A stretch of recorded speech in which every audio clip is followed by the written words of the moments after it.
मंडळी नमस्कार. रामबाण उपचार या चॅनलमध्ये तुमचं स्वागत आहे. मंडळी मी तुम्हाला नवनवीन नेहमीच माहिती देण्याचा प्रयत्न करतोय. तर बघा मी कालच जंगलात गेलो होतो.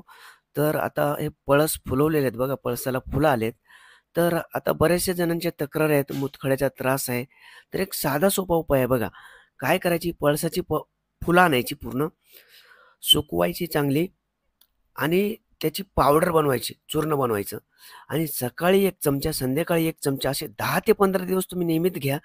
तुमचा मुतखडा ना हळू-हळू पूर्ण विरघळून पडेल एवढा आयुर्वेदिक आणि रामबाण आहे. तर निश्चित असा फरक पडेल. तर हा उपाय तुम्ही करू शकता. तसंच तुम्हाला अशा विविध माहितीकरता अ, YouTubeला गेलात तर प्रकाश कचरे सर्च करा. रामबाण उपचार हा चॅनल येऊन जाईल. तो सबस्क्राईब करून ठेवा.